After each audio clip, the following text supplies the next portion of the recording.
Capítulo 4 Espíritos Sofredores. O Castigo. Exposição geral do estado dos culpados por ocasião da entrada no mundo dos espíritos, ditada à Sociedade Espírita de Paris em outubro de 1860.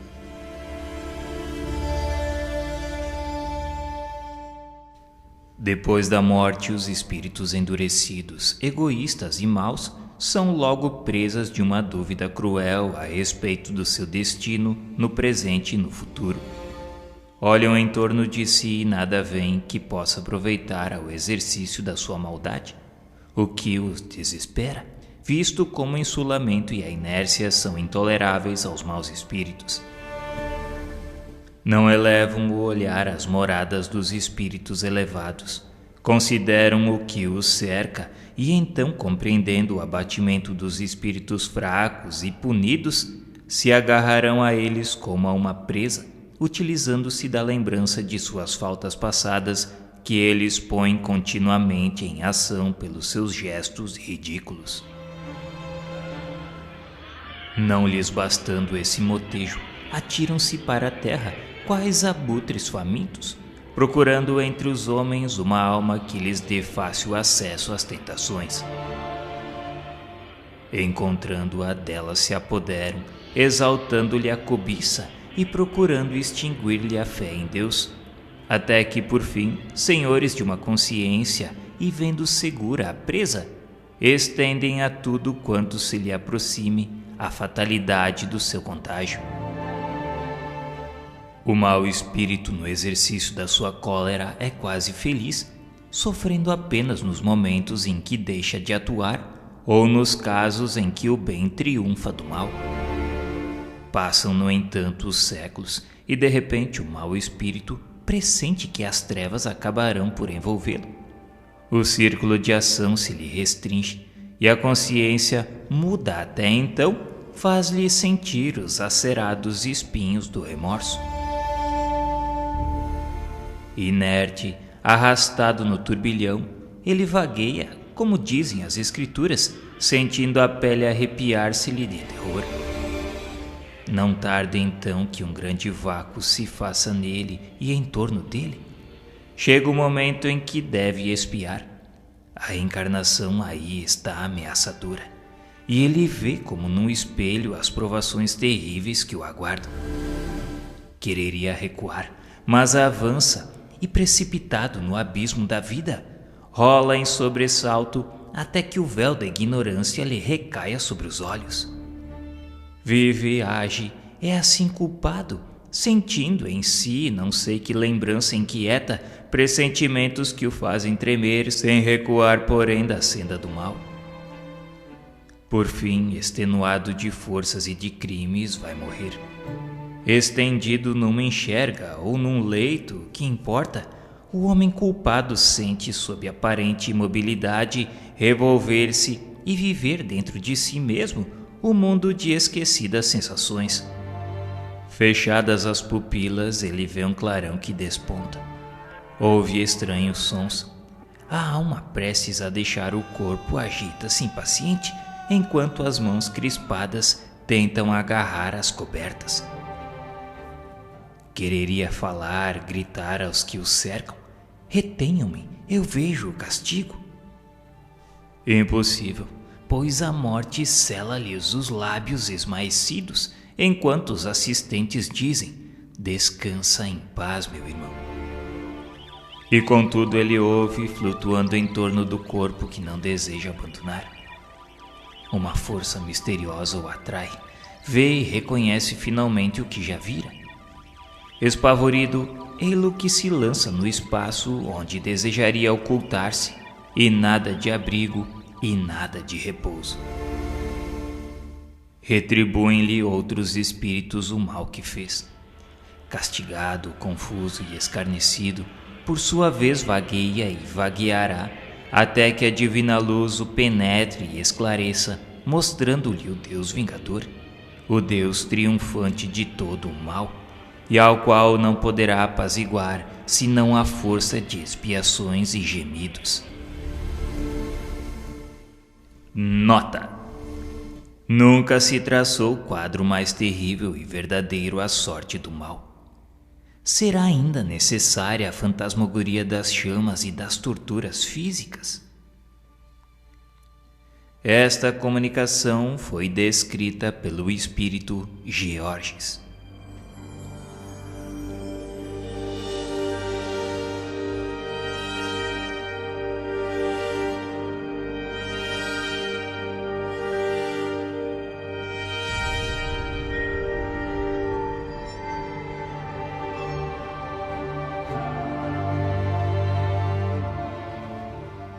O espírito Novel dirige-se ao médium que em vida o conhecera.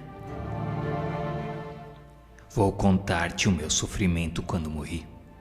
Meu espírito, preso ao corpo por elos materiais, teve grande dificuldade em desembaraçar-se, o que já foi por si uma rude angústia. A vida que eu deixava aos 21 anos era ainda tão vigorosa que eu não podia crer na sua perda. Por isso procurava o corpo, estava admirado, apavorado por me ver perdido num turbilhão de sombras. Por fim, a consciência do meu estado e a revelação das faltas cometidas em todas as minhas encarnações feriram-me subitamente, enquanto uma luz implacável me iluminava os mais secretos âmagos da alma que se sentia desnuda e logo possuída de vergonha acabrunhante. Procurava fugir a essa influência interessando-me pelos objetos que me cercavam, novos, mas que, no entanto, já os conhecia. Os espíritos luminosos flutuando no éter davam-me a ideia de uma aventura a que eu não podia aspirar. Formas sombrias e desoladas, mergulhadas umas em tedioso desespero, furiosas ou irônicas outras, deslizavam em torno de mim, ou por sobre a terra que me chumbava. Eu via agitarem-se os humanos, cuja ignorância invejava. Toda uma ordem de sensações desconhecidas ou antes reencontradas invadiram-me simultaneamente. Como que arrastado por força irresistível, procurando fugir à dor encarniçada, franqueava as distâncias, os elementos, os obstáculos materiais, sem que as belezas naturais nem os esplendores celestes pudessem calmar um instante a dor acerba da consciência, nem o pavor causado pela revelação da eternidade. Pode um mortal prejulgar as torturas materiais pelos arrepios da carne, mas vossas frágeis dores, amenizadas pela esperança, atenuadas por distrações ou mortas pelo esquecimento, não vos darão nunca a ideia das angústias de uma alma que sofre sem tréguas, sem esperança e sem arrependimento. Decorrido um tempo cuja duração não posso precisar, invejando os eleitos cujos esplendores entrevia, detestando os maus espíritos que me perseguiam com remoques, desprezando os humanos cujas torpezas eu via, passei de profundo abatimento a uma revolta insensata. Chamaste-me finalmente, e pela primeira vez um sentimento suave e terno me acalmou. Escutei os ensinos que te dão os teus guias, a verdade impôs-se-me. Orei. Deus ouviu-me, revelou-se-me por sua clemência, como já me havia revelado por sua justiça. Meu nome foi Novel.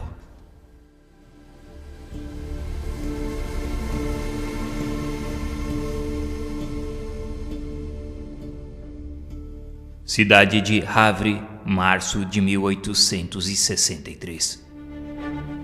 Auguste Michel. Este era um moço rico, boêmio, gozando larga e exclusivamente a vida material. Conquanto inteligente, o indiferentismo pelas coisas sérias era-lhe o traço característico. Sem maldade, antes era bom do que mal. Fazia-se estimar por seus companheiros de pândegas, sendo apontado na sociedade por suas qualidades de homem mundano. Não fez o bem, mas também não fez o mal. Faleceu em consequência de uma queda de carruagem em que passeava. Evocado alguns dias depois da morte por um médium que indiretamente o conhecia, deu sucessivamente as seguintes comunicações. 8 de março de 1863.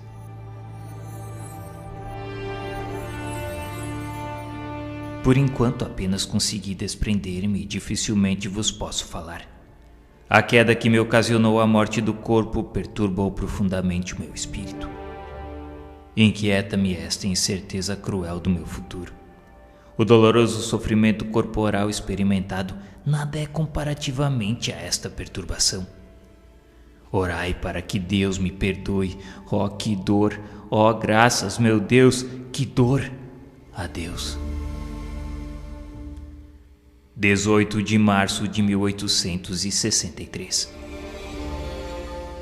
Já vinha a voz, mas apenas pude falar dificilmente. Presentemente ainda mal me posso comunicar convosco. Sois o único médium ao qual posso pedir preces para que a bondade de Deus me subtraia a esta perturbação. Por que sofrer ainda quando o corpo não mais sofre? Por que existir sempre esta dor horrenda, esta angústia terrível? Orai, orai para que Deus me conceda repouso.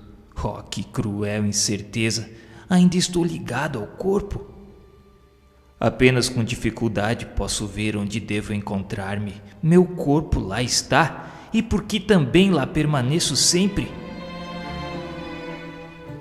Peço que vinde orar sempre a Ele para que eu me desembarace dessa prisão cruel. Deus me perdoará, assim espero.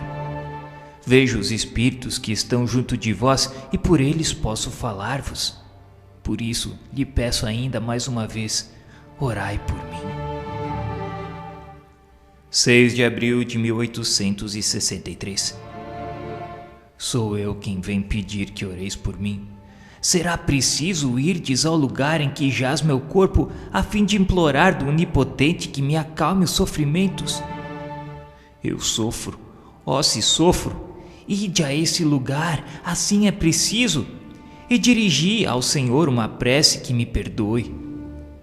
Vejo que poderei ficar mais tranquilo, mas volto incessantemente ao lugar em que depositaram o que me pertencia. Nota: o médium, não dando importância ao pedido que lhe faziam de orar sobre o túmulo, deixara de atender. Todavia, indo aí mais tarde, lá mesmo recebeu uma outra comunicação. Aqui vos esperava. Aguardava que viesseis ao lugar em que meu espírito parece preso ao invólucro, a fim de implorar ao Deus de misericórdia e bondade acalmar os meus sofrimentos. Podeis beneficiar-me com as vossas preces, não o esqueçais, eu vô-lo suplico. Vejo quanto a minha vida foi contrária ao que deveria ser. Vejo as faltas cometidas. Fui no mundo um ser inútil. Não fiz uso algum proveitoso das minhas faculdades. A fortuna serviu apenas à satisfação das minhas paixões, aos meus caprichos de luxo e à minha vaidade. Não pensei senão nos gozos do corpo, desprezando-os da alma e até a própria alma. Descerá a misericórdia de Deus até mim, pobre espírito que sofre as consequências das suas faltas terrenas? Orai para que Ele me perdoe, libertando-me das dores que ainda me pungem. Agradeço-vos o terdes vindo aqui orar por mim. 8 de junho de 1863. Posso falar e agradeço a Deus que mo faculta. Compreendi as minhas faltas e espero que Deus me perdoe. Trilhai sempre na vida de conformidade com a crença que vos alenta, porque ela vos reserva de futuro um repouso que eu ainda não tenho. Obrigado pelas vossas preces e até outra visita. 30 de julho de 1863. Presentemente sou menos infeliz, visto não mais sentir a pesada cadeia que me jungia ao corpo. Estou livre, enfim, mas ainda não expiei, e preciso é que repare o tempo perdido se eu não quiser prolongar os sofrimentos. Espero que Deus, tendo em conta a sinceridade do arrependimento, me conceda a graça do seu perdão. Por isso vou-lo suplico, orai ainda por mim. Nota: a insistência do Espírito para que se orasse sobre o seu túmulo é uma particularidade notável, mas que tinha sua razão de ser se levarmos em conta a tenacidade dos laços que ao corpo o prendiam, a dificuldade do desprendimento em consequência da materialidade da sua existência. Compreende-se que, mais próxima, a prece pudesse exercer uma espécie de ação magnética mais poderosa no sentido de auxiliar o desprendimento. Por isso, perguntamos se o costume quase geral de orar junto aos cadáveres não provirá da intuição inconsciente de tal efeito. Nesse caso, a eficácia da prece alcançaria um resultado simultaneamente moral e material.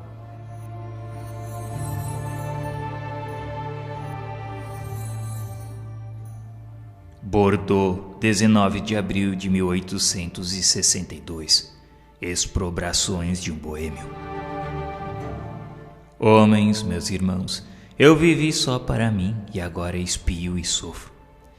Conceda-vos Deus a graça de evitardes os espinhos que ora me laceram. Prossegui na senda larga do Senhor e orai por mim, pois abusei dos favores que Deus faculta às suas criaturas. Quem sacrifica aos instintos brutos a inteligência e os bons sentimentos que Deus lhe dá, assemelha-se ao animal que muitas vezes se maltrata. O homem deve utilizar-se sobriamente dos bens de que é depositário, habituando-se a visar a eternidade que o espera, abrindo mão por consequência dos gozos materiais. A sua alimentação deve ter por exclusivo fim a vitalidade. O luxo deve apenas restringir-se às necessidades da sua posição. Os gostos, os pendores, mesmo os mais naturais, devem obedecer ao mais são raciocínio, sem o que ele se materializa em vez de se purificar. As paixões humanas são estreitos grilhões que se enroscam na carne, e assim é bom não dar-lhes abrigo. Vós não sabeis o seu preço quando regressamos à pátria. As paixões humanas vos despem antes mesmo de vos deixarem, de modo a chegardes nus, completamente nus ante o Senhor. Cobri-vos de boas obras que vos ajudem a franquear o espaço entre vós e a eternidade. Manto brilhante elas escondem as vossas torpezas humanas. Envolvei-vos na caridade e no amor, vestes divinas que duram eternamente. Instruções do Guia do Médium. Este espírito está num bom caminho, porquanto, além do arrependimento, aduz conselhos tendentes a evitar os perigos da senda por ele trilhada. Reconhecer os erros é já um mérito e um passo efetivo para o bem. Também por isso, a sua situação, sem ser venturosa, deixa de ser a de um espírito infeliz. Arrependendo-se, resta-lhe a reparação de uma outra existência. Mas antes de lá chegar, sabeis qual a existência desses homens de vida sensual que não deram ao espírito outra atividade além da invenção de novos prazeres? A influência da matéria segue-os além-túmulo, sem que a morte lhes ponha termo aos apetites que a sua vista, tão limitada como quando na terra, procura em vão os meios de os saciar. Por não terem nunca procurado alimento espiritual, a alma erra no vácuo, sem norte e sem esperança, presa dessa ansiedade de quem não tem diante de si mais que um deserto sem limites. A inexistência das lucubrações espirituais acarreta naturalmente a nulidade do trabalho espiritual depois da morte. E porque não lhe restem meios de saciar o corpo, nada restará para satisfazer o espírito. Daí um tédio mortal cujo termo não prevém e ao qual prefeririam o nada. Mas o nada não existe. Puderam matar o corpo, mas não podem aniquilar o espírito. Importa, pois, que vivam nessas torturas morais, até que, vencidos pelo cansaço, se decidam a volver os olhos para Deus.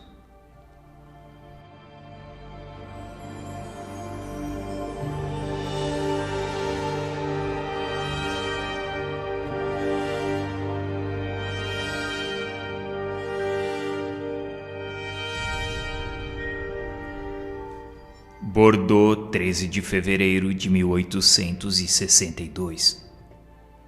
Um espírito sofredor inscreve-se com o nome de Lisbeth. Quereis dar-nos algumas informações a respeito da vossa posição, assim como da causa dos vossos sofrimentos? Sede humilde de coração, submisso à vontade de Deus, paciente na provação, caridoso para com o pobre, consolador do fraco, sensível a todos os sofrimentos, e não sofrereis as torturas que amargo. Pareceis sentir as faltas decorrentes de contrário procedimento? O arrependimento deverá dar-vos alívio? Não. O arrependimento é inútil quando apenas produzido pelo sofrimento. O arrependimento profícuo tem por base a mágoa de haver ofendido a Deus e importa no desejo ardente de uma reparação. Ainda não posso tanto, infelizmente. Recomendai-me as preces de quantos se interessam pelos sofrimentos alheios, porque delas tenho necessidade. Nota: este ensinamento é uma grande verdade. Às vezes o sofrimento provoca um brado de arrependimento menos sincero, que não é a expressão de pesar pela prática do mal, visto como, se o espírito deixasse de sofrer, não duvidaria reencetá-la. Eis porque o arrependimento nem sempre acarreta a imediata libertação do espírito, predispõe-no, porém, para ela. Eis tudo. É-lhe preciso, além disso, provar a sinceridade e firmeza da resolução por meio de novas provações reparadoras do mal praticado. Meditando-se cuidadosamente sobre todos os exemplos que citamos, encontrar-se-á nas palavras dos espíritos, mesmo dos mais inferiores, profundos ensinamentos, pondo-nos a par dos mais íntimos pormenores da vida espiritual. O homem superficial não pode ver nesses exemplos mais que pitorescas narrativas, mas o homem sério e refletido encontrará neles abundante manancial de estudos.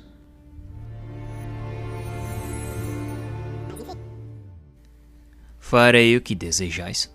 Podereis dar-me alguns pormenores da vossa última existência corporal? Daí talvez nos advenha um ensinamento útil e assim tornareis proveitoso o arrependimento. O espírito vacila na resposta, não só desta pergunta, como de algumas das que se seguem. Ela responde: tive um nascimento de elevada condição. Possuía tudo que os homens julgam a fonte da felicidade. Rica, tornei-me egoísta. Bela, fui vaidosa, insensível, hipócrita. Nobre, era ambiciosa. Calquei ao meu poderio os que se me não rolavam aos pés e oprimia ainda mais os que sob eles se colocavam, esquecida de que também a cólera do Senhor esmaga, cedo ou tarde, as mais altivas frontes. Por favor, diga-nos em que época viveste? Vivi há 150 anos na Prússia. E desde então não fizestes algum progresso como espírito? Não. A matéria revoltava-me sempre. E tu não podes avaliar a influência que ela ainda exerce sobre mim, a despeito da separação do corpo. O orgulho agrilhoa-nos a brônzeas cadeias, cujos anéis mais e mais comprimem o mísero que lhe hipoteca o coração. O orgulho, hidra de 100 cabeças, a renovarem-se incessantes, modulando os silvos empeçonhados que chegam a parecer celeste harmonia.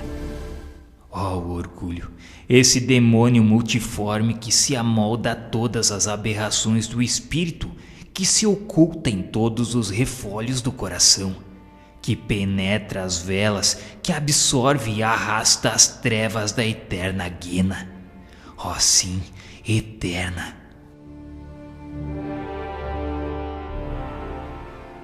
Nota: provavelmente o espírito diz não ter feito progresso algum por ser a sua situação sempre penosa.